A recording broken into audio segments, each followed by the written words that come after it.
Expand your vocabulary with our Core 2000 Words ebook. It's free and packed with essential expressions that you'll use on a daily basis. Start building your vocabulary today. Click the link in the description below to download your free Turkish ebook before it's gone. Hello everyone! My name is Celine from TurkishClass101.com. Today we're going to talk about 10 ways to motivate yourself when learning Turkish. Let's start. Bir gün Türkiye'yi ziyaret edeceğimi veya orada yaşayacağımı hayal ediyorum. I imagine that one day I will visit or live in Turkey. Bir gün Türkiye'yi ziyaret edeceğimi veya orada yaşayacağımı hayal ediyorum. Bir gün Türkiye'yi ziyaret edeceğimi veya orada yaşayacağımı hayal ediyorum. I imagine that one day I will visit or live in Turkey. Thank you. So then let me give you some tips to live in Turkey. So number 1, all the fruits and vegetables are very cheap in Turkey. So basically food is cheap, which is a good thing, right? You can get fat easily. You can go to any supermarket or anywhere that sells food, and you will see what I mean. Or the restaurants, like kebab saloons, like that. They're also very cheap. But number 2, gasoline is very expensive in Turkey. Very expensive. But everyone has car, so I don't know. I think it's because car is the most convenient transportation if you're living in Turkey. But of course, you don't have to have car. You can use public transport. The most common public transport is bus in Turkey. So you can save money with that way too, by using bus. And number 3, my number 3 tip is you need to learn Turkish. Definitely, because not everyone can speak English or other foreign languages. And especially like in government offices, you will have really hard time. So that's why at least like some conversational level Turkish you need to speak. Türk kültürünün diğer yönlerini de öğreniyorum. Bu da Türkçe öğrenmeyi daha tatmin edici hale getiriyor. I study other aspects of the culture too, which makes it more rewarding to study Turkish. Türk kültürünün diğer yönlerini de öğreniyorum. Bu da Türkçe öğrenmeyi daha tatmin edici hale getiriyor. Türk kültürünün diğer yönlerini de öğreniyorum. Bu da Türkçe öğrenmeyi daha tatmin edici hale getiriyor. I study other aspects of the culture too, which makes it more rewarding to study Turkish. Okay, other aspects of Turkish culture, what it can be. So one of our tradition, a kind of tradition, but Turkish people would like to have good relationships with their neighbors. It's very important, especially if you're living in an apartment. You can just visit your neighbors. You can maybe cook something and you can give to them. So it's really important to have good relationship. Building good relationship with neighbors can also help you improve your Turkish too, right? You can talk with them, you can improve your Turkish, they can teach you some cultural aspects. Try that. Öğrenmekte olduğum Türkçe'de komik sözcükler bulmayı severim. I like to find funny words in Turkish. Öğrenmekte olduğum Türkçe'de komik sözcükler bulmayı severim. Öğrenmekte olduğum Türkçe'de komik sözcükler bulmayı severim. I like to find funny words in Turkish. What it can be? Funny words in terms of pronunciation or the meaning? Funny words. Okay, I like to give you an example, but I'm not sure if it will be funny for you or not. So the word is tosun. And tosun is basically a word that is used for animals, like cows. And we use it for people. So how come? If the person is like, a bit fatty, I don't want to say fatty, like chubby, and maybe like tall, and with like red cheeks, like this. And then we say, wow, like a boy like tosun, we say. And in Turkish, it is like this. Tosun gibi. Just like a tosun. And I think it's funny. Well, like for me, tosun gibi maşallah. Like that. Türkçe konuşan insanlarla arkadaş olurum. I make friends with people who speak Turkish. Türkçe konuşan insanlarla arkadaş olurum. I make friends with people who speak Turkish. You can become friends with me if you want. I speak Turkish. Türk restoranlarında sipariş verirken Türkçe kullanmak hoşuma gidiyor. I enjoy using Turkish to order at Turkish restaurants. Türk restoranlarında sipariş verirken Türkçe kullanmak hoşuma gidiyor. Türk restoranlarında sipariş verirken Türkçe kullanmak hoşuma gidiyor. I enjoy using Turkish to order at Turkish restaurants. Okay, if you like it, then I'm gonna teach you some sentences to order in Turkish. So let's say I'm in a restaurant right now and I want to call the waiter or waitress. You say like this. Pardon, bakar mısınız? Which means, sorry, can you look at here? Or you can say, pardon, garson bey, which means, waitress, waiter, can you look at here? And let's say you want to see the menu. Then you say, menüyü alabilir miyim? Menu is menu. Menüyü alabilir miyim? Or, if it's too long for you, just say, menü lütfen, which means, menu please. Okay, now you eat your dinner or lunch and you finish, and now you want to pay and go back. That time you say, hesap lütfen. Hesap lütfen, which means, bill please, I want to pay. Oh, and if you're going to a Turkish restaurant, then you need to know this word, bahşiş, which means tip, because we have tipping in Turkey. I don't know if it's good to hear for you or not, but I mean, depends on the quality of the service they provide you, you can tip them. And it is very common in Turkey. We call it bahşiş, tip.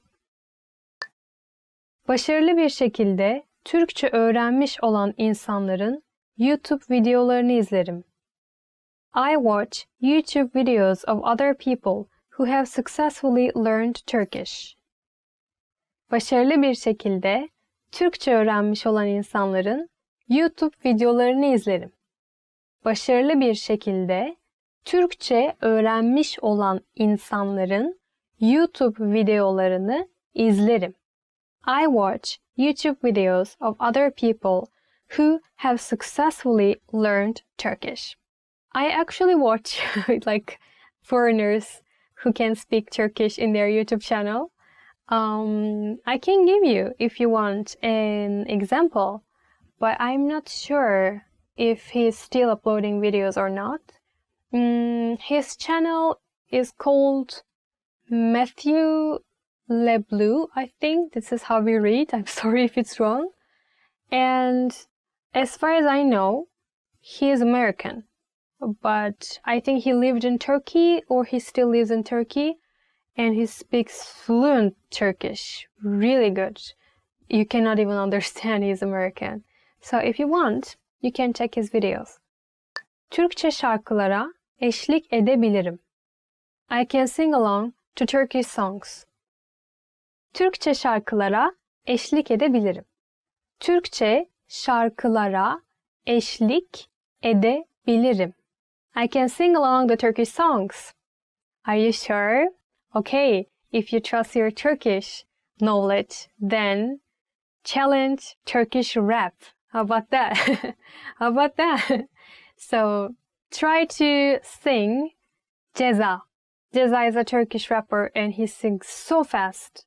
So if you really trust your language skills in Turkish, then just challenge yourself. Ceza. Türkiye'deki haberleri takip edebilirim. I can follow the news in Turkey. Türkiye'deki haberleri takip edebilirim.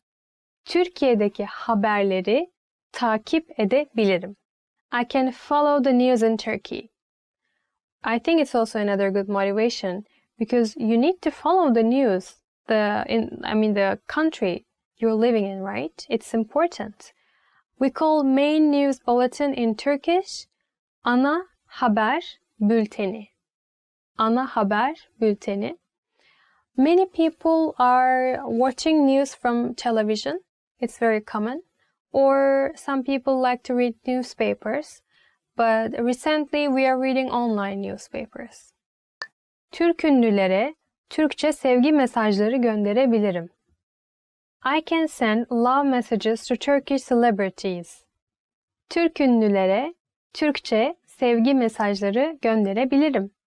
Türk ünlülere Türkçe sevgi mesajları gönderebilirim.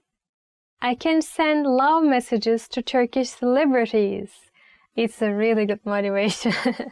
If you're a fan of a celebrity, it's like a Turkish celebrity, then I'm sure it will motivate you, yes, to learn Turkish. We don't send letters to them anymore, I think, but many of them are using Instagram. So maybe you can comment to their pictures, yeah, right? No? Or you can send them direct message, but most of them, they are not replying to direct message. So you can just comment to their pictures. Yabancı dil öğrenmek zihni geliştirir. Learning a foreign language trains your brain. Yabancı dil öğrenmek zihni geliştirir. Yabancı dil öğrenmek zihni geliştirir. Learning a foreign language trains your brain. So this is, I think, not just a motivation for Turkish language, but for any language, even for me, I think, right? Because if you're not using your brain for a long time, then you will see that your understanding ability decreases. So training your brain is very important. Learning a new language is a very good way to train your brain. And we are finished for today. Yay! Today's lesson was a bit long, I think, but I gave you 10 reasons or 10 ways to motivate yourself if you want to learn Turkish or if you're learning Turkish. So if you want to learn more and more, then please visit our website, turkishclass101.com. I hope to see you guys in the next video, and please subscribe our channel. Please comment below. I'm gonna read them. See you guys later. Bye bye.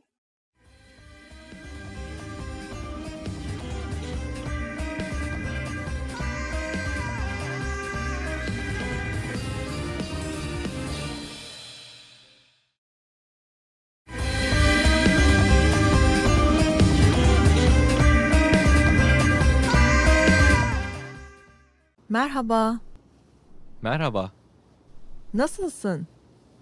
iyiyim teşekkürler. Ya sen? Ben de iyiyim, sağ ol. Merhaba, benim adım Hakan. Merhaba, ben de Merve. Tanıştığıma çok memnun oldum. Ben de memnun oldum. Bora sizden çok bahsetti. Evet, sizden de. Sonunda tanışabildik.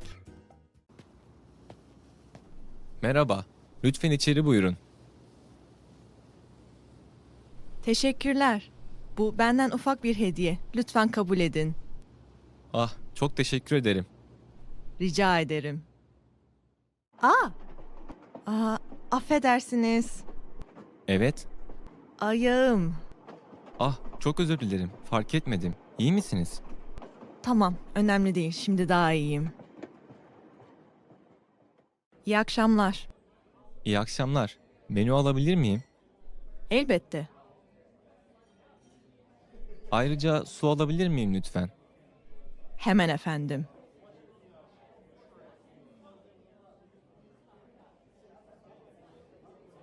Sipariş de vermek istiyorum. Evet, buyurun. Hi everyone, I'm Celine from turkishclass101.com. Herkese merhaba. Today, I'm going to teach you 10 phrases to amaze native speakers. Okay, so let's amaze me.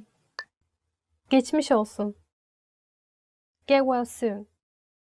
The first one is geçmiş olsun. Get well soon. Yeah, I think it's a very basic one, right? When I get sick, if you tell me geçmiş olsun Selin, then I will be very amazed. Boş ver. Don't mind. Boş ver. Don't mind. Oh, maybe that's my favorite. So if a foreigner comes to me and say boş ver in my bad mood, then I will be very amazed. Kurt gibi açım. I'm hungry as a wolf. Kurt gibi açım. I'm hungry as a wolf. I'm not sure they use this phrase in English. Maybe they don't even use, but it's the exact translation. We use this phrase to make other people understand we are very hungry. Kurt gibi açım. And that's what I am always, all the time. Ben her zaman kurt gibi açım. It means I am always very hungry. I am always as hungry as a wolf. Beklemekten ağaç oldum. I've turned into a tree while waiting here for so long. Beklemekten ağaç oldum. I've turned into a tree while waiting here so long. I know it doesn't have any meaning in English, but we are using it to make other people understand that we are waiting here for so long time. So we turn into a tree. I think it's because like the tree has roots, right? So if tree wants to live, then it needs its roots. So it's gonna be its home. So it means now we have roots. Now it's our home. So we're waiting here so long time. Like that is why we're using this phrase. Beklemekten ağaç oldum. I'm a tree now. Can you see? Çok yaşa. God bless you. Çok yaşa. God bless you. We say it when we sneeze.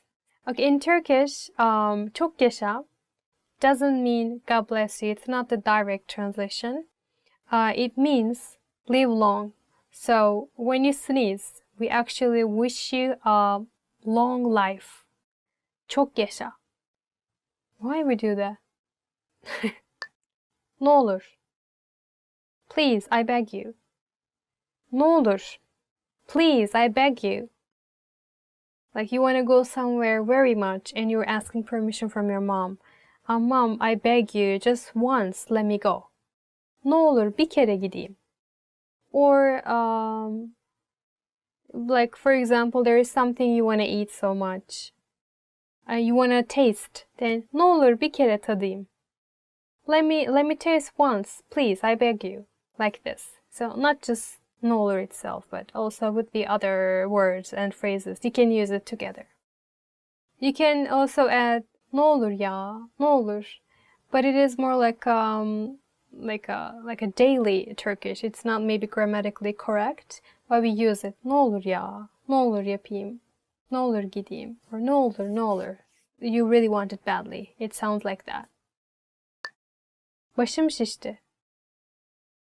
I've got a headache because of the noise. Başım şişti. I've got a headache because of the noise. That's maybe, yeah, it looks like a phrase that the parents use for their children. Başım şişti. Or, like, for example, somebody listens music very loudly, your friend, and you're kind of angry, like, oh my god, I have a headache because of that. Stop it. You say, başım şişti ya, başım şişti. Like that. Yeah. falan filan, etc., etc. Falan filan, etc., etc. It's very common in Turkish language. Very, very common. You can use it basically with everything. For example, somebody asks you like, what did you buy from the supermarket? And you say watermelon, fish, chips, etc. Then you say, let's say karpuz, cips, falan filan. You say like this. You're talking about a situation. You're telling your friend like some story or something happened. Like, oh, okay, he went there and then he bought this and then this happened, etc., etc. Then again we use falan filan. So now I will speak Turkish. To give an example. İşe gitmiş, patronuyla konuşmuş, hasta olmuş, eve gelmiş, falan filan. It means like he went job, he talked with the boss, and then he got sick, he went back home, etc., etc. So you can use like this too. Yok artık. No way, really? Yok artık. No way, really? It shows that you're very surprised with the situation. You cannot believe it. Like yok artık. Or like you're very shocked with the amount of something. Let's say your friend bought 5 bags. Like she went shopping and she bought 5 bags. And you say, yok artık. It's like too much. Did you buy 5 bags? Ne güzel. How lovely. Ne güzel. How lovely. For example, if you say, what a nice weather, then you say, ne güzel bir hava. Then it becomes like, how nice weather. Or if you say, ne güzel bir kız, what a lovely girl. Or one more example. If you say, ne güzel bir hikaye, it's a what a good story. So it has many meanings actually. It depends on where you use the phrase. That's all for today. I hope this video will be helpful for you. So tell me, which phrase would you use to amaze me? So falan filan, like etc., etc. I think if I hear this from a foreign people, then I think I will be very amazed. So tell me your ideas about it. And if you want to watch more videos, please don't forget to subscribe our channel. If you want to learn Turkish more, then please visit turkishclass101.com. I hope to see you guys in the next video. Bye bye, take care.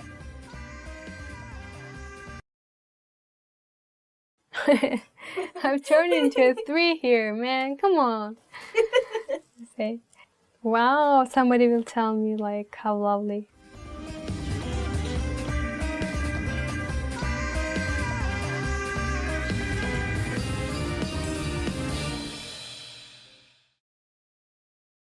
Hi everybody, I'm Celine and welcome back to another Turkish class. Today we will be talking about must-know family words in Turkish. Okay, let's start. Aile, family. Aile, family. Aile, toplumun temelidir. Family is the basis of society. If you want to talk about your family, then you say, benim ailem, senin ailen. Benim ailem 4 kişiliktir, which means there are 4 people in my family. Baba, father. Baba, father. Babam hep televizyonun önünde uyuyakalıyor. Babam hep televizyonun önünde uyuyakalıyor. My father always falls asleep in front of the TV. So in Turkey, like usually like small like little girls, they tend to say to their father like daddy, like that kind of cute way. So baba becomes like babish, babishko. It's like daddy, like this kind of word. Koca, husband. Koca, husband. Kocam beni aldatıyor. My husband cheats on me. Oh, it's not a very nice example actually. But you don't need to use koca actually all the time. You can use eş.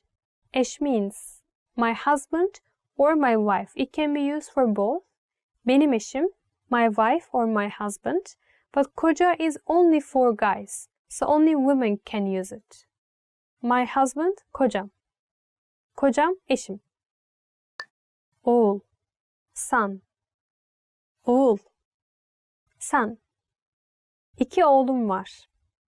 İki oğlum var. I have two sons. Let's say you have two sons. If you want to say my elder son's name is blah blah, elder son is like büyük oğlum. My elder son, büyük oğlum. If you want to say my youngest son, you say küçük oğlum. Büyük oğlum, küçük oğlum. Amca, uncle. Amca, uncle. Amcam bize çikolata getirmiş. Uncle has brought chocolate for us. So I know in English, for your mother's brother and for your father's brother, you use only one word, uncle, right? But in Turkish, we don't use the same word for both. We have different words. Amca is for your father's brother. But for your mother's brother, you say dayı. Dayı amca. But you don't have this in English, so I think it's only for Turkish. Dayı amca. Dede, grandfather. Dede, grandfather. Dedemin gözleri iyi görmüyor. My grandfather's eyesight is not good. We have two words for grandfather. One is dede, and the other one is büyük baba. And büyük baba literally means grandfather. If you ask me the difference, I think dede is more like casual. Büyük baba, it's a bit more polite, but it's actually really hard to say the difference. Maybe most Turkish people prefer dede, I think. Dede is more like, I don't know, it sounds more like Turkish culture. Kayınpeder, father-in-law. Kayınpeder, father-in-law. Sizi kayınpederimle tanıştırayım. Mehmet Bey. Mehmet Bey. Let me introduce you to my father-in-law, Mehmet Bey. So, in Turkey, to your father-in-law, you don't need to be polite, I think. Of course you need to be polite, but you say father to your father-in-law too. So you don't say Mr. Mehmet. Bey means Mr. You say baba, like baba. Benim babam, like same. But of course, when you're introducing your father-in-law to someone else, you say Mr. Mehmet. But when you call your father-in-law, you just say father in Turkish, baba. Anne, mother. Anne, mother. Annem henüz işten dönmedi. My mother hasn't returned back from work yet. Anne is such a nice word, right? My best word maybe. So, anne, just like baba. When your like little daughter or son would like to say it in a cute way, they change it and they make it anniş, annişko, anneciğim, which all means like mommy, mama, like this. And also, there is one more way to say mother in Turkish, and it is ana, A-N-A. Well, usually not in the big cities, but in the villages, like towns. I think people still using ana, but like cities, like Istanbul or Ankara, probably not most people are using ana anymore. It's more like in rural areas now. kız, daughter, kız, daughter. Hep bir kızım olsun istedim. I always wanted to have a daughter. Okay, so now we know how to say son and daughter, right? Son is oğul and daughter is kız. There are also another way to say, which is not very common in daily language, but you say like this. For son, erkek evlat. For daughter, kız evlat. Which means like same meaning, son, daughter. And kız also, it means girl actually, right? So girl is also kız, daughter is also kız. Like we use the same word. Karı, wife. Karı, wife. Karım beni terk etti. My wife has left me. Well, if you cheat on your wife, then of course she will leave you like that. So if you use karı, the noun, just like that, I think it will sound rude because we use it as an insult in Turkey sometimes. Depends on the conversation. So please be careful about that. If you think it's too rude to say karı, then do you remember I just taught you another word, eş. You can just go with eş, eşim. It will be safer, I think. So karım, my wife. Eşim, my wife. Same. You can just choose whatever you want. So thanks for watching. I hope you enjoyed today's lesson. Please visit turkishclass101.com and don't forget to subscribe our channel. Hope to see you guys in the next video. Take care and learn Turkish more. Bye bye. Let me introduce you to my father-in-law, Mr. Mehmet. Mehmet Bey. Ah, okay. Not Mr. Mehmet. Okay. Let me. Mehmet Bey this week. Mehmet Bey.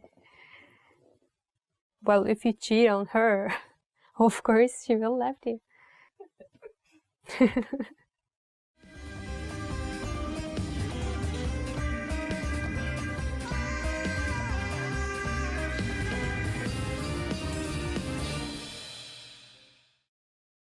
Are you feeling confident as a beginner level language learner?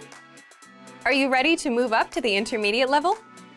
Here are some tips to help you make that leap and advance your language learning progress. Tip number 1, determine your skill level. It's important to look across your skills in the major language competencies: listening, speaking, writing, and reading. By taking our level assessment test, you can review your skills in each competency and see your strengths and weaknesses. Keep in mind it's normal to be better in some skills than others. Premium Plus users can take our level assessment test and get personalized recommendations and learning pathways based on your results. Once you've figured out which skills need work, it's time to take action. No matter which of your language skills need to be improved, make sure you choose a method that's both effective and fun to help maintain your regular learning routine. Tip number 2, listening. The most effective way to build your listening comprehension is by building a strong vocabulary. The more vocab you master, the easier it will be to understand the context and details of the conversation.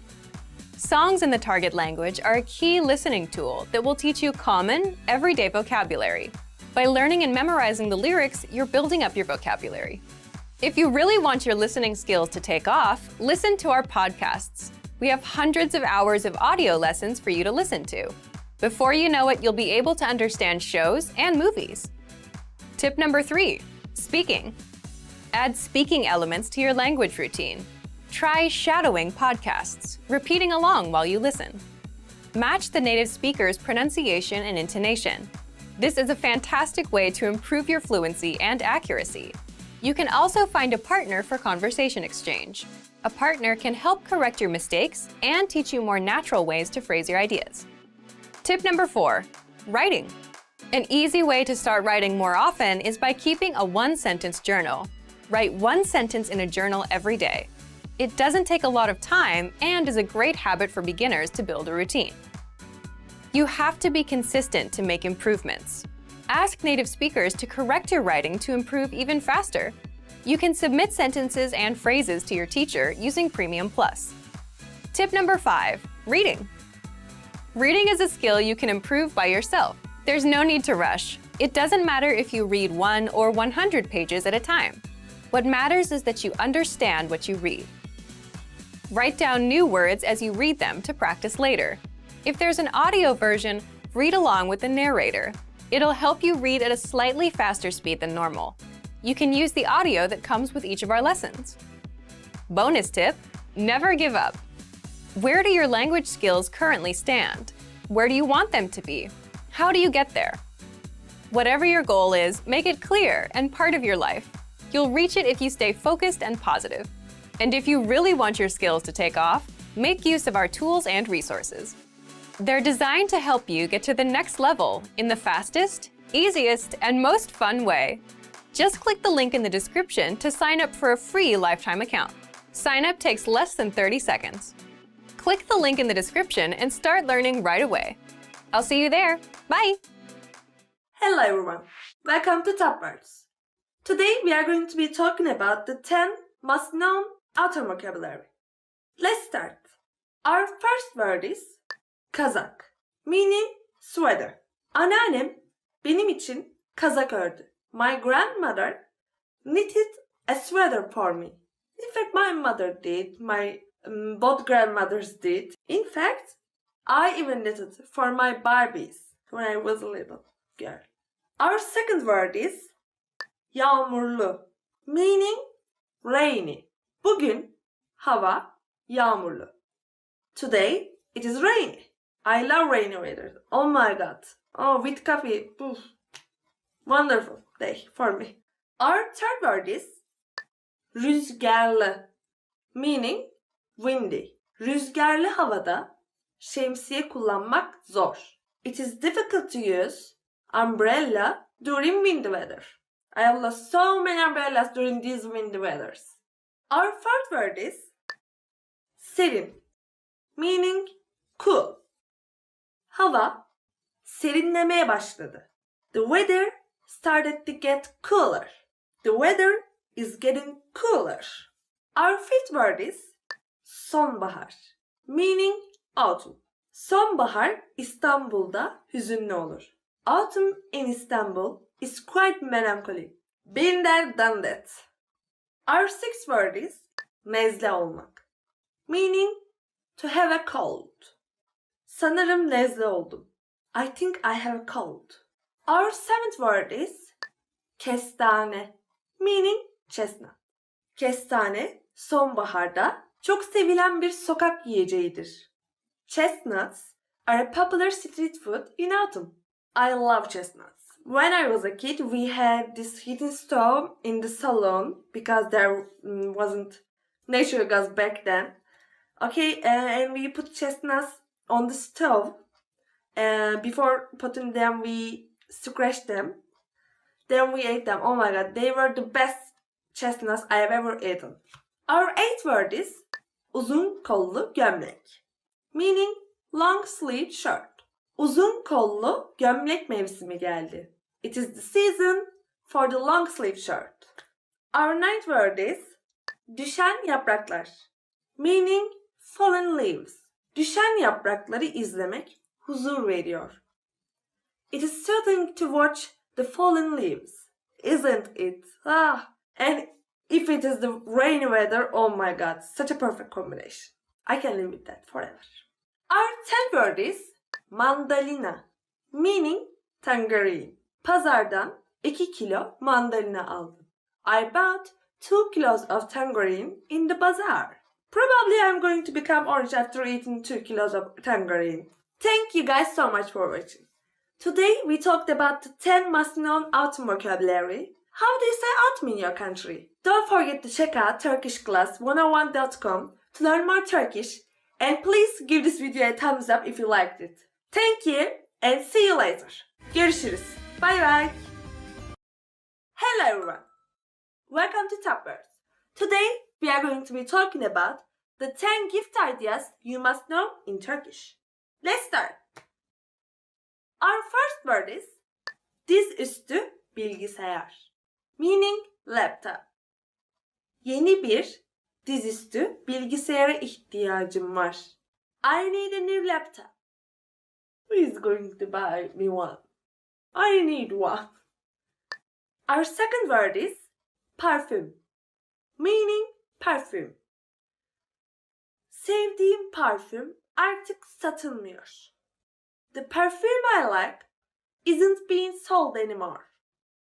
Our third word is şiir kitabı, meaning poetry book. Sevgilime şiir kitabı aldım. I bought a poetry book for my lover. Wonderful gift. Our fourth word is dünya haritası, meaning world map. Elinizde daha ayrıntılı bir dünya haritası var mı? Do you have a more detailed world map? Our fifth word is kamera, meaning camera.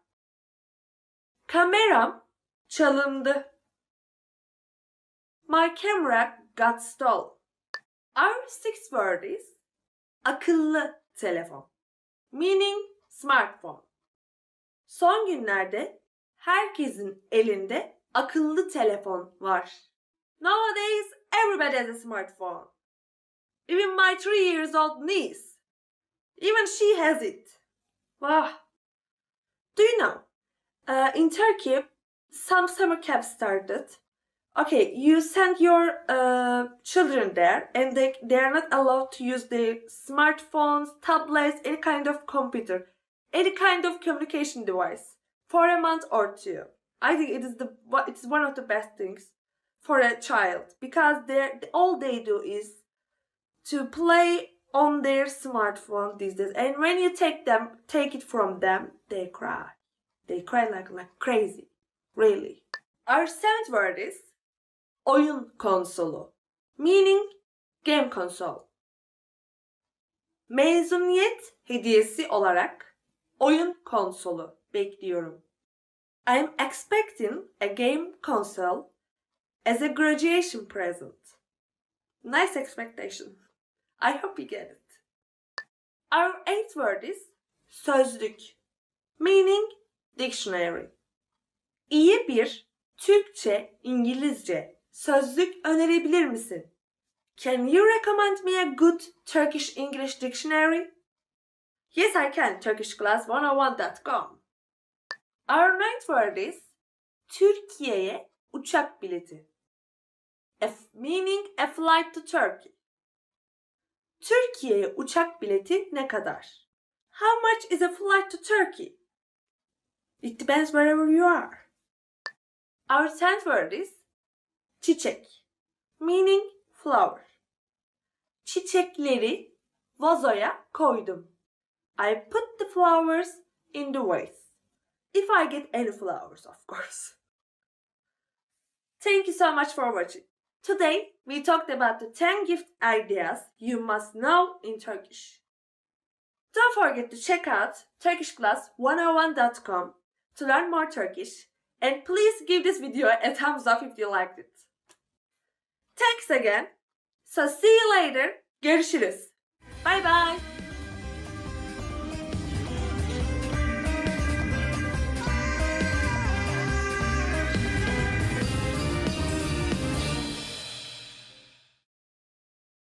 Have you always wanted to learn a new language? You probably have your own reason for wanting to learn, but there are huge benefits to being bilingual that you might not know about. In this video, I'll introduce a few of them. Here are some reasons why you should learn a new language. Number 1, you become smarter. Studies show that learning a new language improves your focus and memory. It improves your decision-making. You score higher on intelligence tests, and you're less likely to be swayed by propaganda. Number 2, you make more friends. Because you get to communicate with more people, you can meet more people and make more friends. This will help you get more opportunities, like jobs. Number 3, find love. The more people you meet, the more opportunities you have of finding that special someone. Number 4, you can travel with ease. Simply because you can express yourself confidently in another language. Catching a cab, ordering food, and getting around will never be a problem. Number 5, you're more open-minded and feel more empathy. Because a new language puts you in another culture's shoes. When you can speak in another language, you see the world the way that the native speakers do. In fact, when some bilinguals switch from one language to another, they also switch personalities and express themselves differently. For example, people tend to feel more direct and assertive when speaking English, and more polite when speaking Japanese. So this allows you to understand others' worldviews and connect with people on a deeper level. Number 6, you delay the mental effects of aging by 4 or 5 years. Learning and mastering another language sharpens your brain and increases the amount of gray matter, which helps delay dementia. So if you're ready to finally learn and master a new language the fast, fun, and easy way, sign up for your free lifetime account by clicking on the link in the description. Signing up takes less than 30 seconds, and you'll start speaking from your very first lesson. If you enjoyed these tips, hit the like button, share the video with anyone who's trying to learn a new language, and subscribe to our channel. We release new videos every week. I'll see you next time. Bye!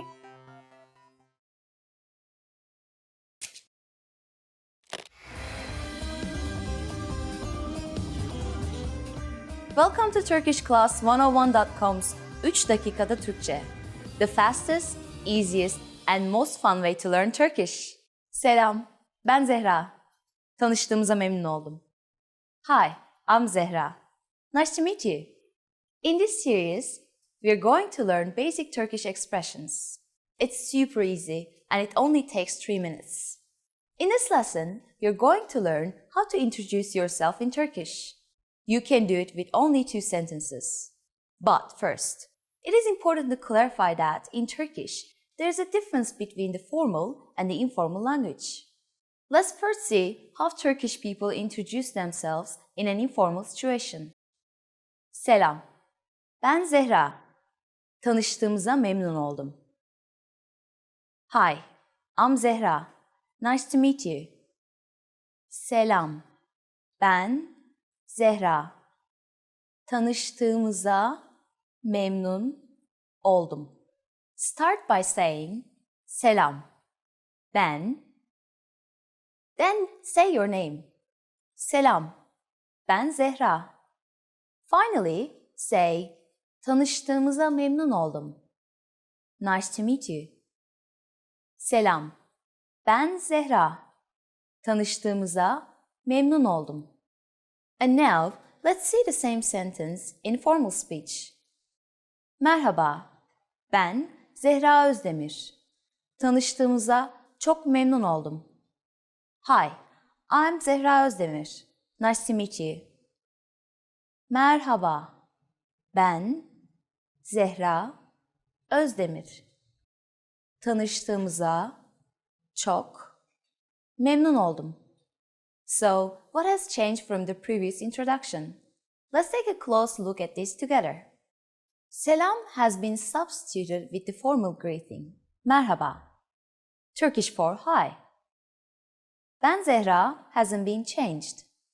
In both cases, ben means I am. However, during a formal self-introduction, we also say our last name. So I said Zehra Özdemir. Here you would say your full name. Finally, pay attention to the ending. We went from tanıştığımıza memnun oldum to tanıştığımıza çok memnun oldum. We have just added the Turkish word for very. In a formal sentence, saying it is very nice to meet you will make it even more polite. One more time. The informal way to introduce yourself in Turkish is selam, ben Zehra. Tanıştığımıza memnun oldum. The formal way to introduce yourself is merhaba, ben Zehra Özdemir. Tanıştığımıza çok memnun oldum. Now, it's time for Zehra's insights. When you introduce yourself, it's a good habit to shake hands. And don't worry too much about using çok when you meet with people.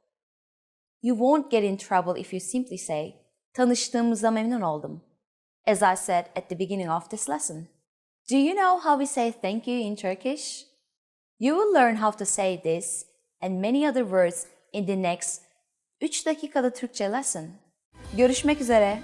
See you then.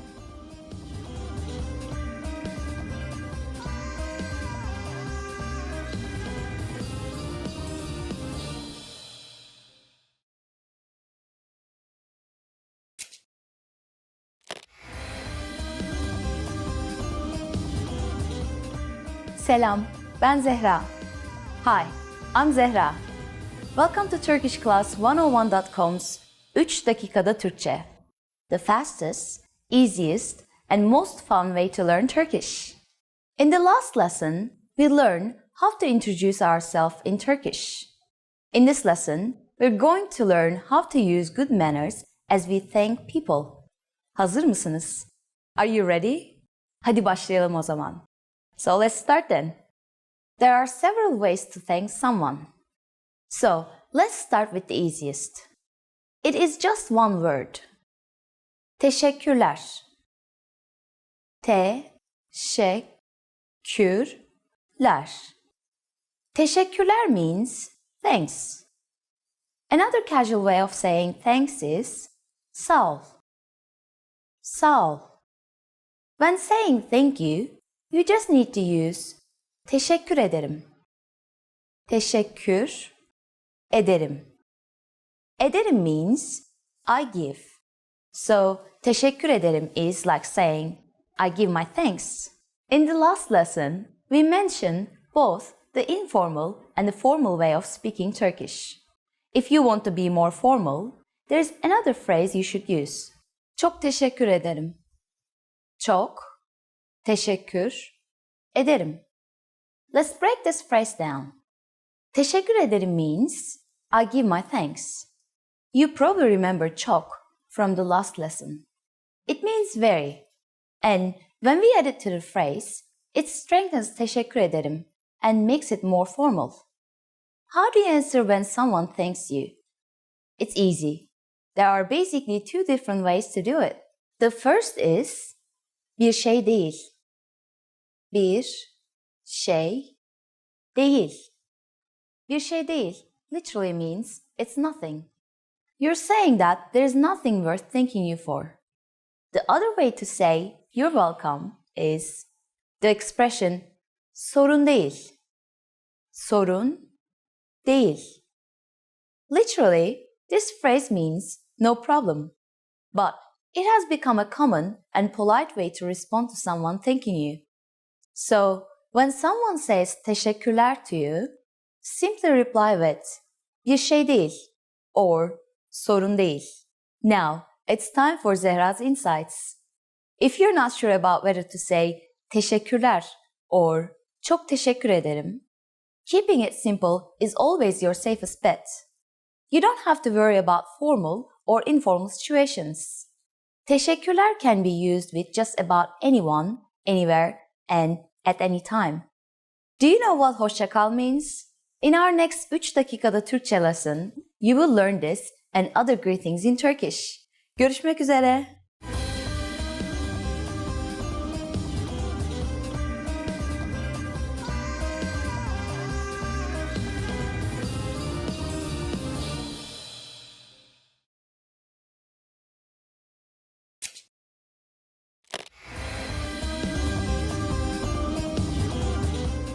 Selam, ben Zehra. Hi, I'm Zehra. Welcome to TurkishClass101.com's 3 dakikada Türkçe. The fastest, easiest, and most fun way to learn Turkish. In the last lesson, we learned how to show gratitude to people by saying teşekkürler. In this lesson, we will learn some of the most common greetings used in Turkey. Hazır mısınız? Are you ready? Hadi başlayalım o zaman. So let's start then. The most used informal greeting is selam. Selam. Selam means hi or hello. Because it's so casual, we should only use this greeting with friends or relatives. If you're greeting someone you don't know, you should use a more formal phrase. Merhaba. Merhaba. Merhaba means hi or hello too. If you want to make the greeting a little bit more formal, you can say iyi günler. İyi günler. İyi günler means good morning and good afternoon. In fact, you can use it all day, from morning until evening. During the evening, we say iyi akşamlar. İyi akşamlar. In an informal parting situation, Turkish people use güle güle. Güle güle. Güle güle means goodbye. Finally, in Turkish, we have an expression meaning hope to see you soon. That can be considered both formal and informal. Görüşmek üzere. Görüşmek üzere. Now you can greet people in many different ways in Turkish. Let's review them all again. When meeting older people or someone we don't know, merhaba. When meeting friends or relatives, selam. When greeting people from morning to afternoon, iyi günler. When greeting people in the evening, iyi akşamlar. When living in an informal situation, güle güle. When living in a formal or an informal situation, görüşmek üzere. It's easy, isn't it? Now it's time for Zehra's insights. If you can't remember how to say goodbye in Turkish, you can just say bye bye. Bye, bye. This expression is pretty casual, but at least nobody in Turkey will have any trouble understanding you. In the next lesson, we will learn the meaning of the phrase konuşabiliyor musun? Do you already know it? We will be waiting to talk about it with you in our next 3 dakikada Türkçe lesson. Görüşmek üzere.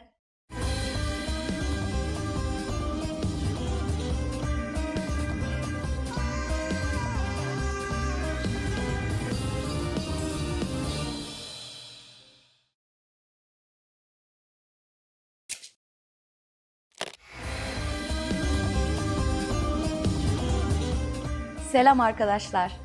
Ben Zehra. Hi everybody. I'm Zehra. Welcome to turkishclass101.com's 3 dakikada Türkçe. The fastest, easiest, and most fun way to learn Turkish.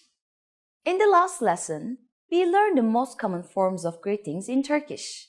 Do you remember them? In this lesson, we're going to learn a very useful phrase. Do you speak English? If you find yourself in a situation where you need assistance in English, this phrase can be a lifesaver. And because you're asking it in Turkish, you can be sure that everyone will understand what you're saying, even if their answer is no. Here's the informal way to say it. İngilizce konuşabiliyor musun? İngilizce konuşabiliyor musun? In Turkish, verbs change depending on the pronoun that is used. Please notice the suffix musun at the end of the sentence. This is the informal word for you. The word before that is the verb konuşabiliyor, which means can speak. Because it is referring to you, it is conjugated konuşabiliyor musun? And you probably recognize the first word İngilizce. It means English. İngilizce konuşabiliyor musun? To learn how to conjugate verbs in more detail, please check out our Absolute Beginner series on turkishclass101.com. You can find very detailed grammar lesson and resources there. We are now going to make this sentence a bit formal. First, we need to use the formal version of you. Just take musun and add a us sound at the end to make musunuz. Everything else stays the same. İngilizce konuşabiliyor musunuz? İngilizce konuşabiliyor musunuz? If you add affedersiniz, excuse me, to the beginning, the sentence becomes even more polite. Affedersiniz. İngilizce konuşabiliyor musunuz? Affedersiniz. İngilizce konuşabiliyor musunuz? The responses you will receive could be one of these three. Evet. Yes. Evet. Biraz. A little. Biraz. Hayır. İngilizce konuşamıyorum. No, I can't speak English.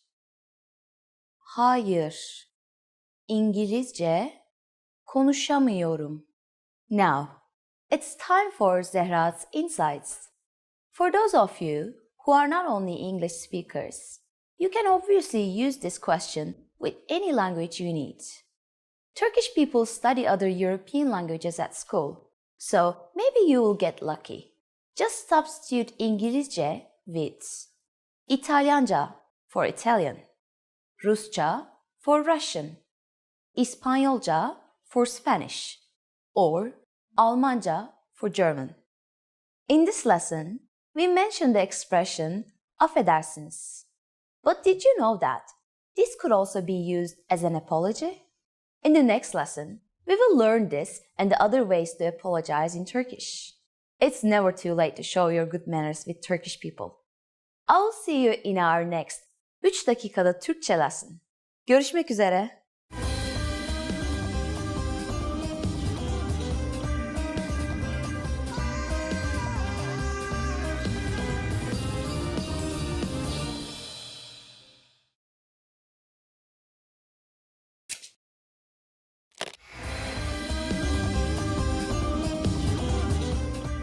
Selam arkadaşlar, ben Zehra. Hi everybody, I'm Zehra. Welcome to TurkishClass101.com's 3 dakikada Türkçe. The fastest, easiest, and most fun way to learn Turkish.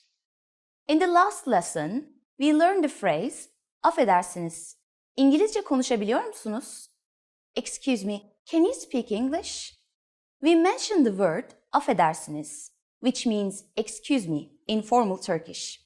In this lesson, we are going to learn how to use affedersiniz and other words when apologizing in Turkish. We should use affedersiniz in formal situations, such as when we are ordering something in bars or restaurants.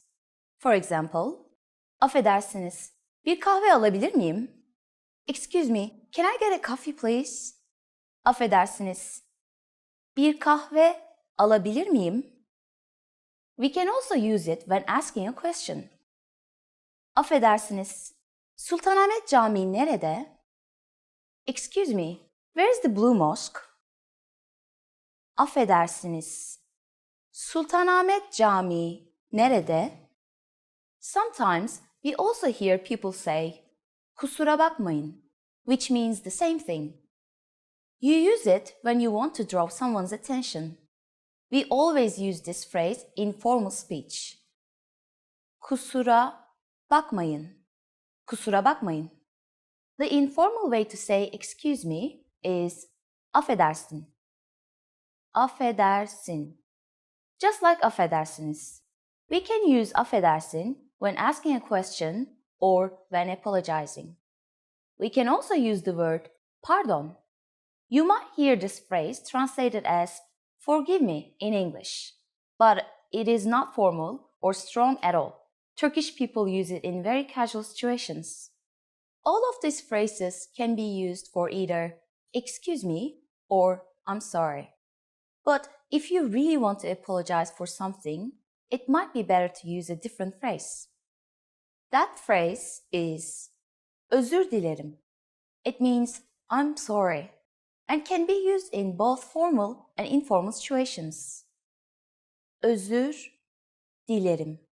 First, we have özür, which means apology. Next, we insert the Turkish word for I give. Dilerim. Özür dilerim. Now, it's time for Zehra's Insights. Please remember that, in Turkey, if you accidentally bump into someone, we don't say I'm sorry, özür dilerim. Instead, we say affedersiniz or pardon. Are you able to count in Turkish? In the next lesson, we will learn the numbers in Turkish from 1 to 10. I will be waiting for you in our next 3 dakikada Türkçe lesson. Bir dahaki dersimize kadar görüşmek üzere. Okay, so today's topic is hobbies. Yay! In Turkish, actually, we also say hobby. So it's really close to English word. And I like to talk about hobbies, actually. I have so many hobbies. I'm so proud of it. Well, let's see the first word. Çizmek. To draw, yeah. I'm really bad at drawing, but let me give you a good example about it.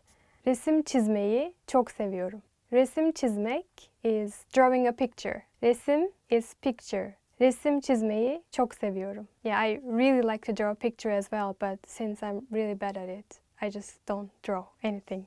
Nette surf yapmak. Surf the net. Net is net in Turkish as well. And surf is surf. I think it's pretty close. And yapmak is like to do, the activity itself. So nette surf yapmak. Her gün nette surf yapıyorum. It's like I am surfing the net every day. Of course I'm not doing, no, it's not true, but bir müzik aleti çalmak. Play a musical instrument. I really like that because I can also play something. I can play piano, so I'm going to give example about it. Ben piyano çalıyordum. It means like I was playing piano in the past. Satranç oynamak. Play chess. I did that too. Satranç oynamak. But of course, like, you should speak fast, right? So you should say satranç oynamak. I know you can do. I used to play chess actually when I was in middle school, so I was really bad at it too. I don't know why. I was really bad at everything I tried. Anyway, if you want to ask, do you play chess? Then you go like, satranç oynar mısın? Yüzmek. Yüzmek. It means swim, swimming. Yeah, it's my favorite hobby, so that's why I picked it. You can say like, havuzda mı yüzersin, denizde mi? Would you prefer to swim in pool or in sea? Havuzda mı yüzersin, denizde mi? Well, personally, I prefer pool. I'm such a princess, maybe. Fruits! Yay, finally about fruits. I'm so happy. Fruits. I really like fruits. Meyveler in Turkish. If you want to say fruit, then it's meyve. Meyve is fruit. Meyveler, plural form, is fruits. Yeah, simple, right? Meyve. Ananas. Pineapple. I think I really like ananas. And did you know, like, if you eat ananas, then it helps you lose weight. Yeah, I checked a lot. I searched a lot about it. It doesn't grow in Turkey. Yeah, like not everyone is eating, or it's not so popular in Turkey, maybe. Ananas kilo vermene yardımcı olur, which means pineapple helps you lose weight. It's important, right? Kavun, melon. I think it's my, sorry, but least favorite fruit. I don't know why. I'm sorry, kavun. I really don't like you. So my example is, of course, kavunu sevmiyorum. I don't like melon.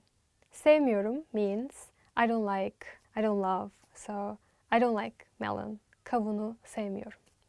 I said it so dramatically, maybe. Kavunu sevmiyorum. No, like maybe it sounds better like that. Kavunu sevmiyorum. Elma. Apple. Oh, it's cute, right? I don't know why did I say cute to a fruit. I think apple is cute. In old times in Turkey, maybe in Turkish villages, if you have someone you love, but you're just too shy to show your love. And in old times in Turkey, it was kind of, how should I say, not so okay to show your love. So the girl was giving an apple to a guy. It means I love you. So if the girl just gives the apple to the guy understands, oh, maybe this girl has feelings for me, maybe like that. Her gün elma yemek sağlığınız için çok iyidir. It means like eating apple every day is good for your health. Çilek, strawberry. Oh, that's my favorite. I really like strawberry. Even when I speak about strawberry, I'm so happy. Çilek is awesome. Even like the sound is nice, right? Çilek.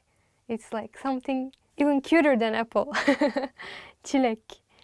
Strawberry. So that is why my example is, of course. Her gün çilek yiyebilirim. I can eat strawberries every day, which is true. Her gün means every day, as I said before.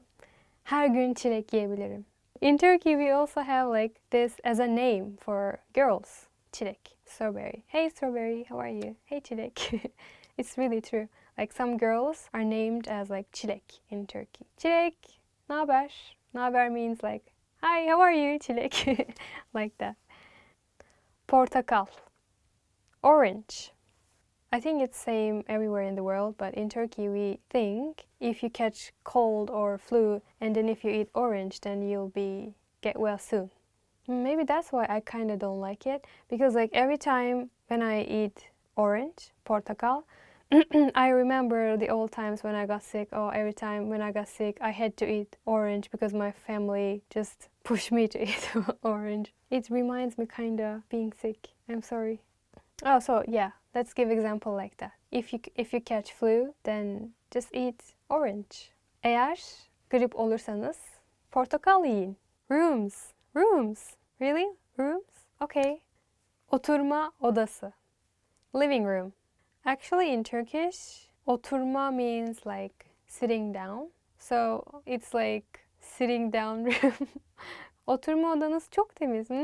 Çok beğendim. It means like, oh, your living room is really clean. I really liked it. Yemek odası. Dining room. In Turkey, I think we don't have like a separate dining room. Usually, maybe like living room, dining room, kind of same for us. Benim evimde yemek odası yok. There is no dining room in my house. Mutfak. Kitchen. Mutfakta vakit geçirmeyi seviyorum. Çünkü yemek yapmayı seviyorum. It's kind of long, right? It means like I like to spend time in kitchen because I like cooking. Banyo. Bathroom. I like to be in bathroom. We also say like taking bath. Bath is banyo, so we are using the same word. Banyo yapmak, taking bath. Or for bathroom, banyo. Banyoda ayağım kaydı. Which means my foot slipped in the bathroom. Çamaşır odası. Laundry room. Turkish housewives use that kind of room for like cleaning, doing laundry and ironing, that kind of stuff. So not every house has this kind of room, but sometimes I see that kind of room in some houses. We don't have. We have a really small house, like 3 people only. So we don't have. Colors. Renkler. Colors mean renkler. Kırmızı. Red. Red is my absolute favorite color. Kırmızı bir ruj almak istiyorum. Which means I wanna buy a red lipstick. Sarı. Yellow. Türkiye'de taksiler sarıdır. Taxis in Turkey are yellow. I think in the rest of the world it's yellow as well. In Japan it's green. No, green, white, maybe? Yeah. Oh, but we have pink actually. We have pink taxis like recently. I want to ride pink taxi. Mavi. Blue. Mavi bir gökyüzü altında uyumak istiyorum. I said I want to sleep under a blue sky. So poetic maybe. Mavi bir gökyüzü altında uyumak istiyorum. Yeşil. Green. Green is my second favorite color. En iyi arkadaşımın göz rengi yeşil. My best friend's eye color is green. It is really green. He has really beautiful green eyes. Pembe. Pink. Türkiye'de pembe taksiler de var. In Turkey, there are pink taxis as well. Usually it's yellow, but recently we have pink. Months of the year. Yılın ayları. Başlayalım. Let's start. Eylül. September. We actually use this word as like a girl name in Turkish. There are some Turkish girls whose name is September. We use it, yeah. And I think it's a pretty name actually. Eylül adında bir arkadaşım var. I have a friend whose name is Eylül. June. Haziran. I like summertime. Maybe it's because I was born in summer. So June is kind of my favorite. Not my favorite, my second favorite after my birthday. Haziran'da hava çok sıcaktır. Weather is very hot in June. Aralık. December. So it's Christmas time, maybe, right? But we don't celebrate Christmas. Oh, it's too bad, right? We celebrate New Year actually, but we don't celebrate December 25. Aralık'ta İstanbul'da kar yağar. In December, it snows in Istanbul, but it doesn't snow at all in where I came from, Antalya. Ocak. January. My mom's birthday, January 27. Yeah, I'm not gonna say her age. Maybe she'll be angry. Ocak'ta annemin doğum günü var. My mom's birthday is in January. Ağustos. August. And my birthday is in August. Remember well. Benim doğum günüm 16 Ağustos'ta. My birthday is August 16. And I'm a Leo. Actually, I don't believe in, but I'm a Leo. Yeah. Want to speed up your language learning? Get access to all of our best PDF cheat sheets for free. Just click the link in the description and sign up for your free lifetime account right now. I'm sorry. Üzgünüm. Üzgünüm. Don't worry. Merak etme. Merak etme. Please. Lütfen. Lütfen.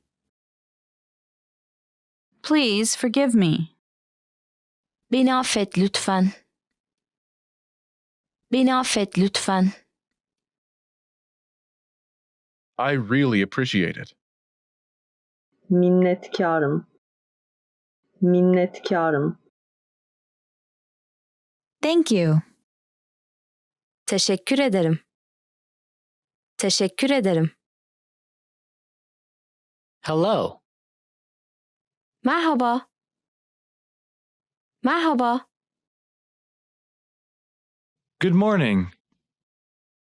Günaydın. Günaydın. Goodbye. Güle güle. Güle güle. Long time no see. Ne zamandır görüşmüyoruz?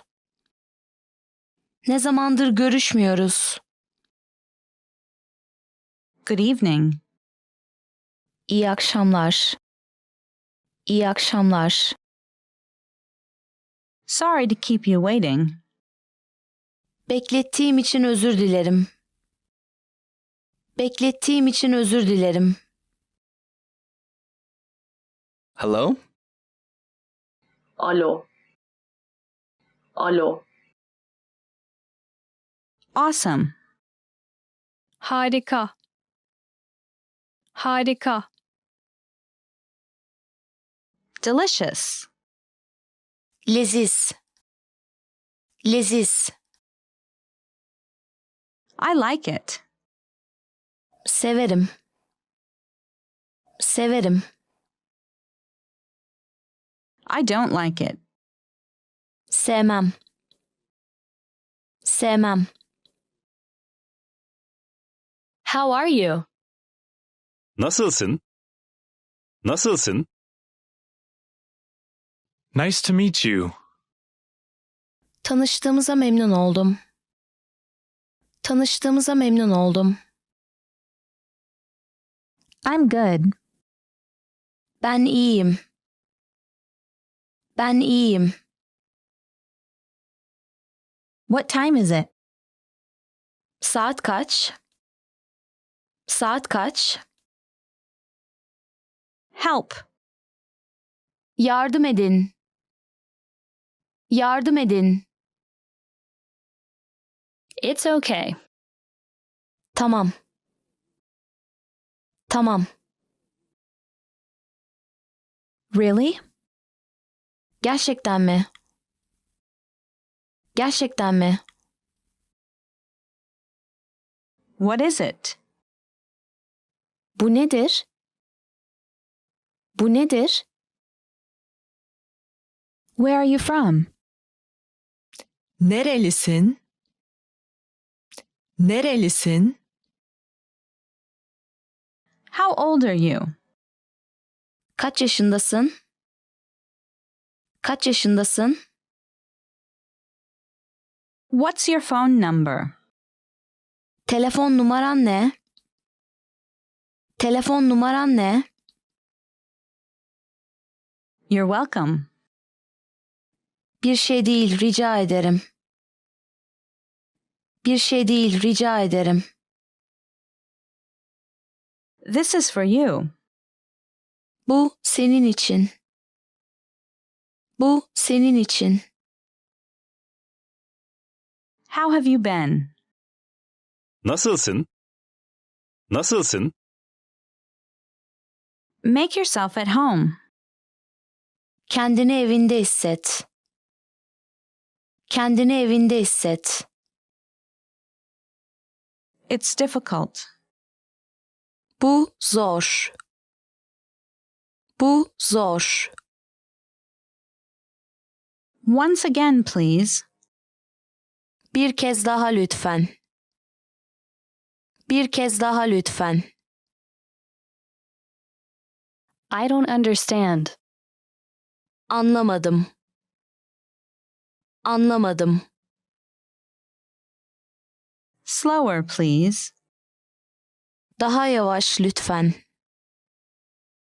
Daha yavaş lütfen. I've changed. Ben değiştim. Ben değiştim. I won't do it again. Tekrar yapmayacağım. Tekrar yapmayacağım. This weekend I'm going to the movies. Bu hafta sonu sinemaya gideceğim. Bu hafta sonu sinemaya gideceğim. What are you doing this weekend? Bu hafta sonu ne yapıyorsun? Bu hafta sonu ne yapıyorsun? I'll have time next week. Gelecek hafta zamanım var. Gelecek hafta zamanım var. I'm busy this week.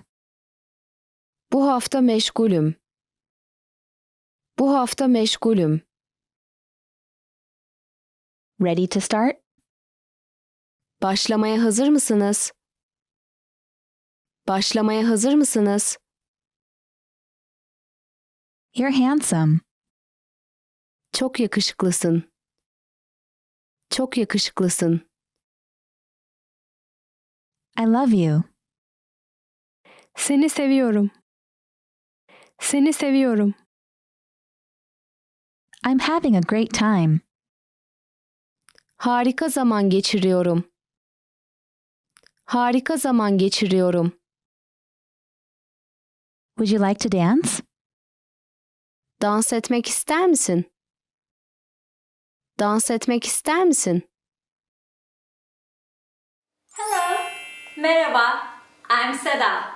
Ben Seda. Welcome to TurkishClass101.com. Today we'll talk about how to greet people in Turkish.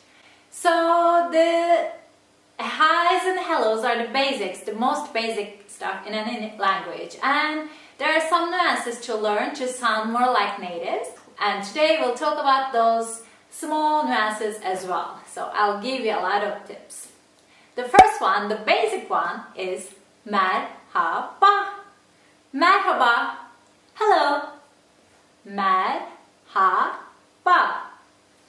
The thing is, Turkish, the modern Turkish is coming from Old Turkish, the Ottoman Turkish, which is a mixture of Turkish, Persian, and Arabic. And some words we have from Arabic, and merhaba is one of them. In Arabic, it means hello again.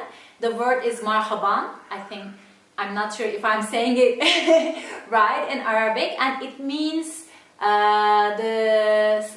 the root of this word means to widen, to have a relief, and to say merhaba actually means that I wish you relief, I wish you wellness. So it's come from that word wideness, that deep breath. So next time you say merhaba, think about that and send your good thoughts to other person. The other thing about merhaba, sometimes we use it as merhabalar. Merhabalar. It's something like hellos or highs. You say it if you see more than one person. You say, hey, hellos, hellos to you. It's something like that. It's okay if you say just merhaba, but generally we say merhabalar. Hi to you all. It's like that. And another trick about merhaba, generally in our daily languages we don't focus on that H word that much. Turkish language is not from the throat. We don't speak from the throat as in Arabic or Hebrew or languages like that. So we generally just smoothly say or don't say the word, the sound of, we don't make that sound H. So merhaba is like merhaba. Merhaba. Merhaba. I would just say merhaba. So next time you hear it, don't think about, where's that H? We just ate it. Okay, that's it. The second one is naber. Naber. Naber. It's something like what's up? Hey, what's up? It's very, very casual.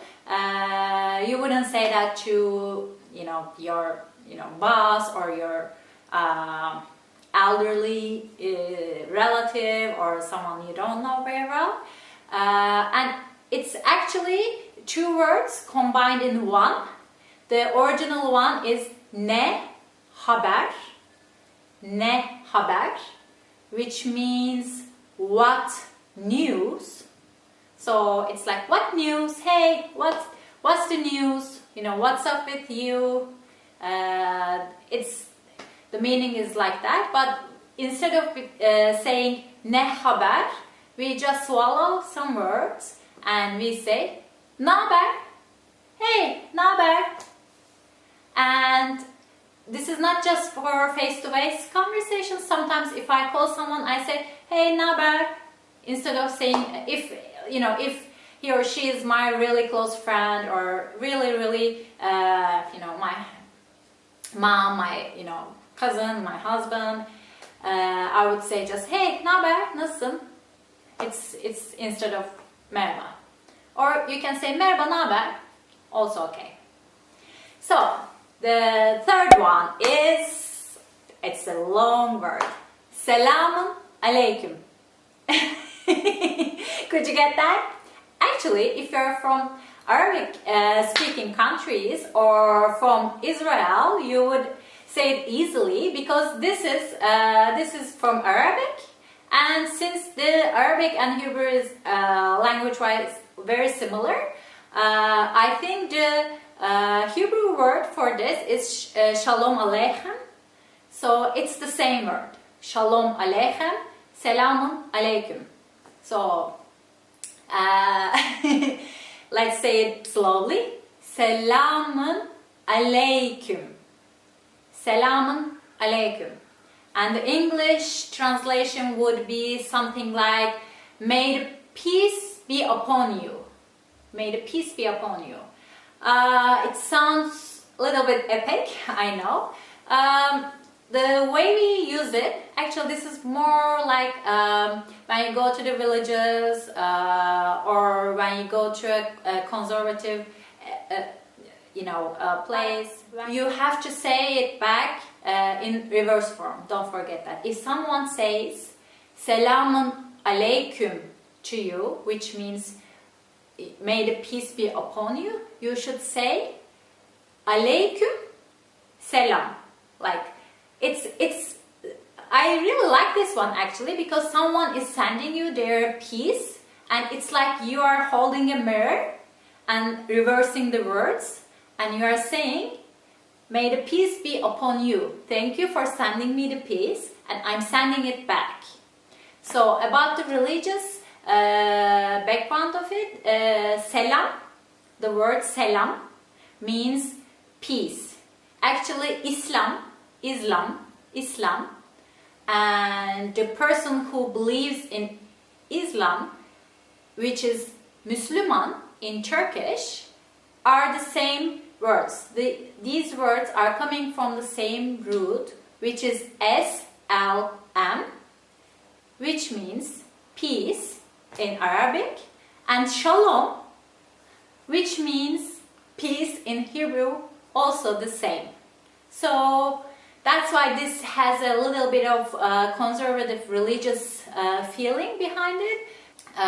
It doesn't, for me, it's not necessarily a religious saying. I don't know if you like it. Some people don't like it. I like it.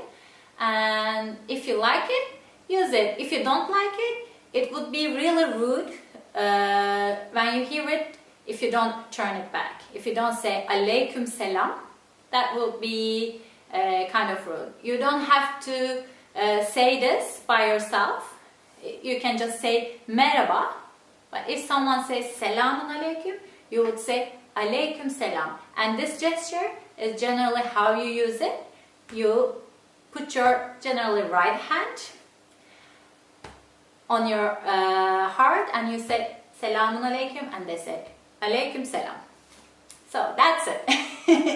The third one is, actually, you know this one because it's selam. If the previous one is too complicated for you, then you can just use selam, which means peace.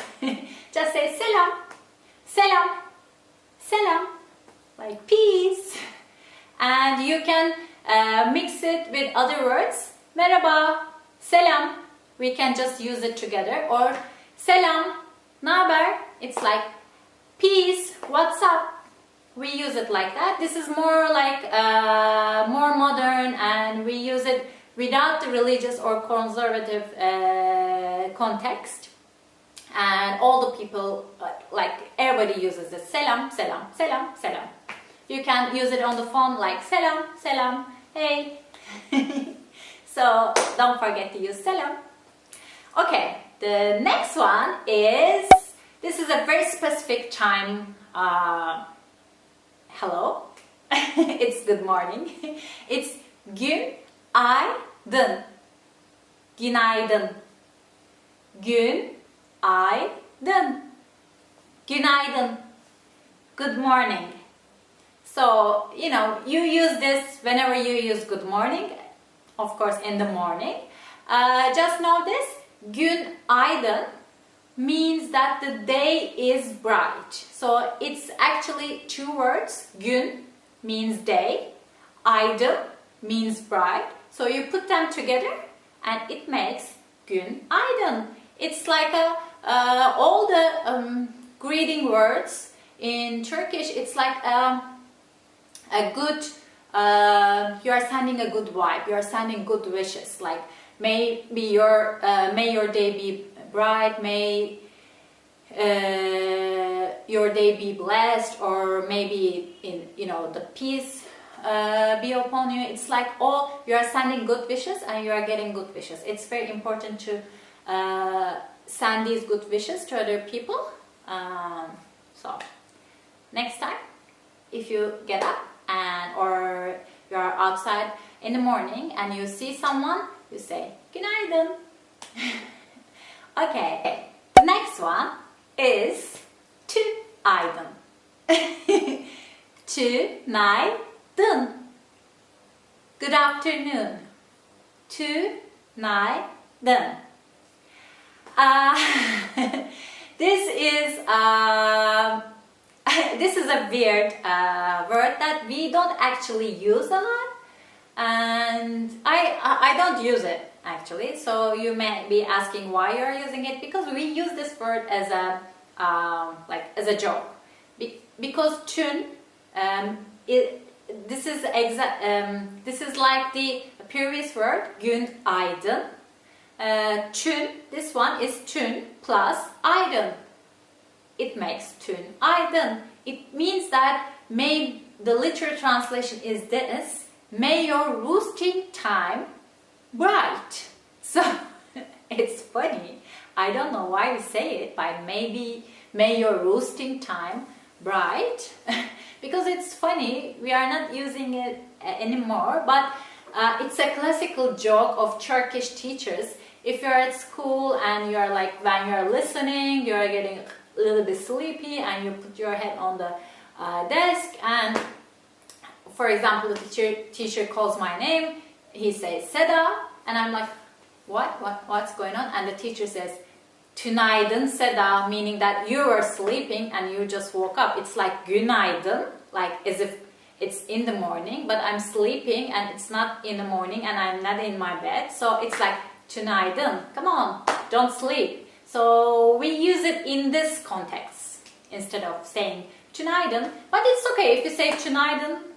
Yeah, I'm not sure. If you say tünaydın, it would be proper, but it would be a little bit weird. So don't say it or say it, I don't know. Anyway, the other one is iyi akşamlar. İyi akşamlar. It's good evening. İyi akşamlar. So iyi means good. Akşamlar means evenings. It's in plural form.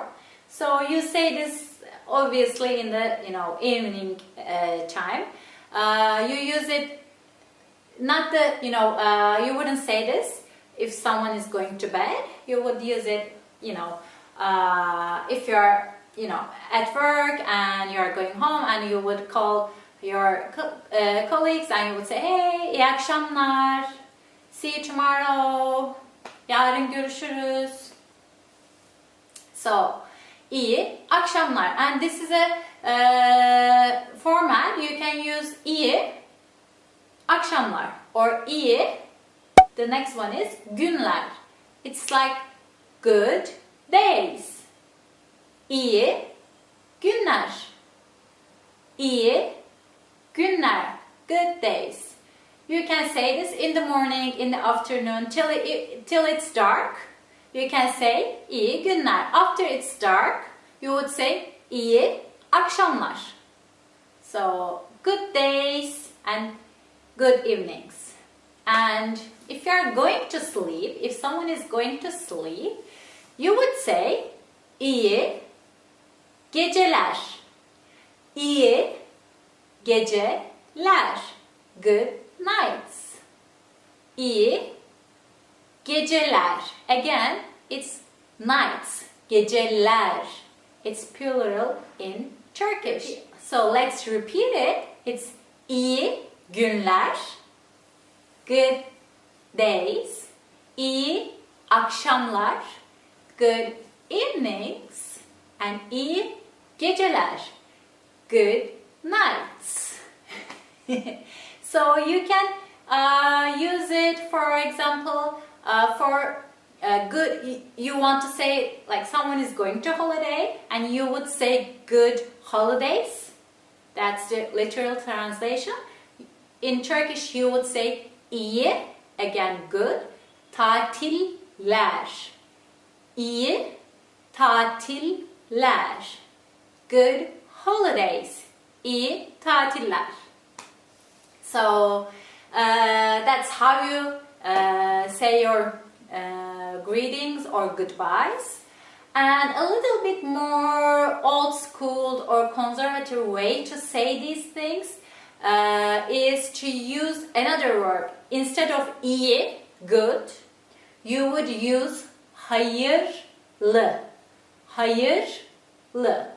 Hayır means like good deeds. Hayırlı means blessed with good deeds. It has a religious feeling in it. So I wouldn't say religious, but like with good intention. In Turkish, some words have more. When I say conservative, it's not a. It's hard to explain, but it's more like a more spiritual. That's a better word. It's more spiritual. So when I say hayırlı günler, I wish you from my heart hayırlı, like blessed days. Let's say hayırlı günler. Hayırlı günler. Blessed days. So this hayır You may know this word, hayır. Hayır means two things. One is no, no. And the other is hayır, like good deed. So in this case, hayırlı günler means good, blessed days, not no days. Okay? So keep in mind. And as iyi günler or iyi geceler, iyi tatiller, you can use hayırlı with other nouns as well. Let's see. Hayırlı geceler. It's like hayırlı geceler. Hayırlı geceler. Blessed nights. Or hayırlı akşamlar. Hayırlı akşamlar. Like blessed blessed nights. And I think that's it for now. And before I go, let me give you some gesture-wise tips about how Turkish people greet each other. If we know someone very well, we kiss them. Yeah, we kiss them on both cheeks. I wouldn't say kiss. Like if this were a person, like this is a head, we make the kissing sound and we are like we touch our cheeks to each other, and while we are doing it we can pat on the back or we can hug, but not two, not one, not three, it's just two kisses on the cheek. And be careful about this. If you don't know each other very well, you may just shake hands. You know, if it's a business meeting and they would say hey, hey, and you wouldn't kiss, you would just shake hands. This is a, you know, if like with close friends or family, or if your close friend is introducing another close friend, you know, the environment is really friendly and you may kiss the person. And so be careful about the handshake. Some religious or conservative people may not like it. If you're a man and shaking another man's hand, it's okay. If you're a woman and you are shaking another woman's hand, it's again okay. But if they don't like it, they would pull their hand back, and don't be offended by it. It's just their way of conserving themselves, I think. So if you don't know the person, if you know it's a total stranger and you don't know how they are, how they live, you would just wait for a second. After you say your hellos and your greetings, you would wait a second and you can watch if they are, you know, showing their hand. If it's a woman, if you're a man and if it's a woman in front of you and she is, you know, getting ready to shake your hand, it's okay, then you can shake it, or vice versa. If you're a man, if you're a woman and that's a man in front of you, like if he's showing his hand, then it's okay, you can shake it. If not, you know, don't push it, don't offend any people, just respect, and you can just do this. Always, it's okay. Put your right hand on your heart and you can say merhaba or selamun aleyküm or just selam. Then it's okay. Then you don't offend anyone. So, and one more thing, actually, this is very new. I'm not sure about the context, but some young men and male teenagers, they do this. They shake their head on each other. I'm alone here, so I can't show it, but they, when they're together, it's like kissing cheeks, but they don't kiss. They just hit their foreheads like that. I don't know why they do it, but I've never seen a woman doing it. It's just a man. So if you see something like that, don't be surprised. I think that's it with all the gestures I can remember right now. So I hope you like this lesson. If you have any questions, please leave them below and you can ask anything. I will see you next time. Bye. Görüşürüz. Hi, I'm Seda. Welcome to TurkishClass101.com. Today we'll learn about nationalities. Why nationalities? Because it's one of the first things to be asked, or you ask a person when you are visiting a foreign country. And Turkish people are, specifically, I think, curious about other people's nationality. So let's start, okay? Actually, before we start, let's learn about how to ask another person's nationality. And before we do that, I need to remind you something about Turkish grammar. In Turkish, the pronouns are a little bit different than in English. I mean, the you, the second you, the plural you, has two meanings actually. One is you in like more than one person. When you call you to two people, you may say you, or you may say you to one person in the plural form, but you are more formal. If that person is older than you are, or if that person is someone that you don't know very well, or you are in a work environment, you may use the second you. So the first you is sen. It's informal singular, sen. And the second you is siz. It's either formal singular you or informal plural you. So keep that in mind, and remember that we have two forms of asking where are you from. The first one is nerelisin? Nerelisin? Where are you from? Nerelisin? This is the informal way of asking a person. Nerelisin? And the second one is nerelisiniz? Nerelisiniz? Again, where are you from? Nerelisiniz? This is either asking more than one person, like where are you all from? Or asking one person but that you don't know very well, or you want to be formal for some reason, then you would say nerelisiniz.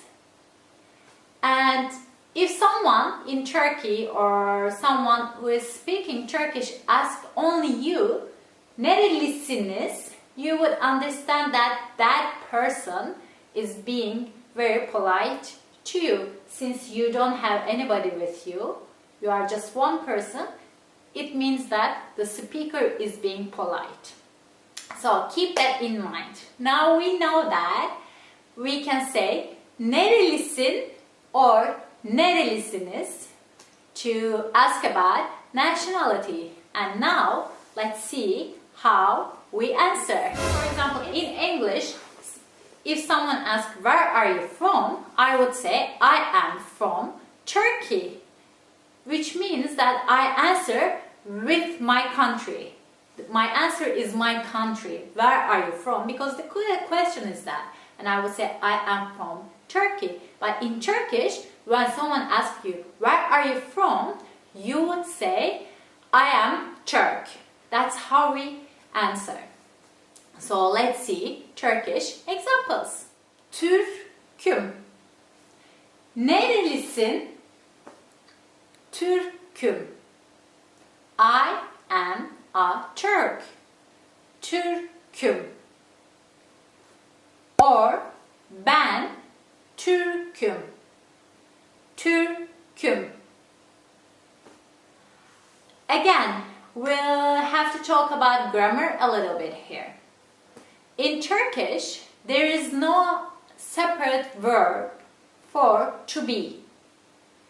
In English, it's to be verb is am, is, are, and you can easily spot it in a sentence. I am from Turkey. He is from Turkey. They are from Turkey. You can spot am, is, are there. But in Turkish, we add the to be verb to the noun, to the nationality. In this case, to Turk. So I say Türk, That is the to be verb here. I know it can be a little confusing, but you'll get it when we talk more about other examples. To be verb in Turkish takes the form of a suffix, which is added to the noun. So instead of I am, we say im, yim,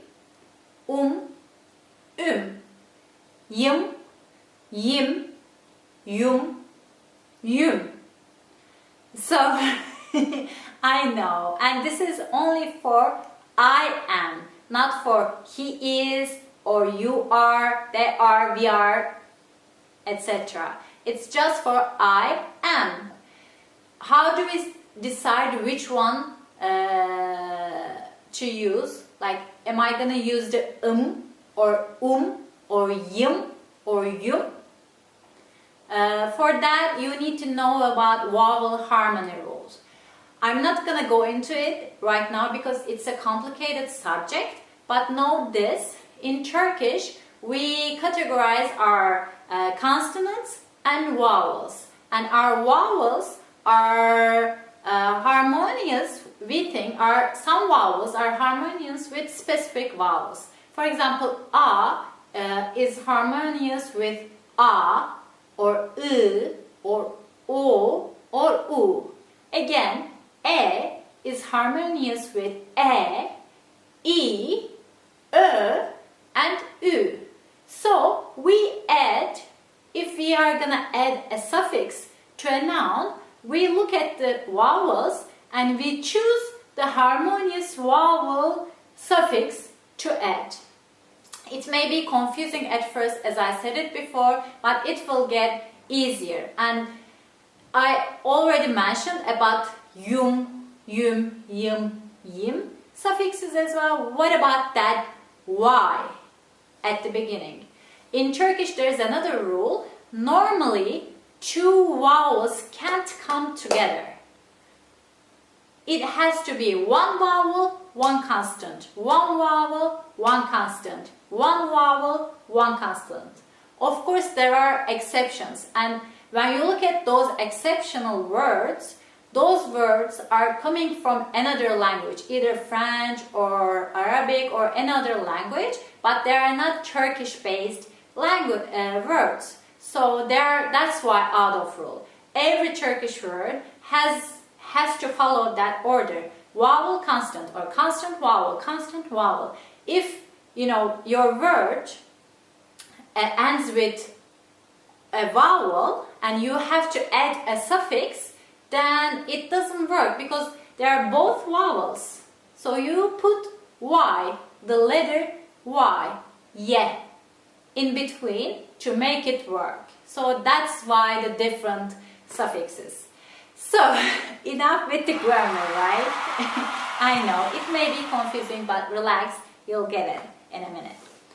Anyway, let's look at our examples so we get used to the suffixes. For example, if I want to say, I am an American, I'm American, I would say, Amerikalıyım.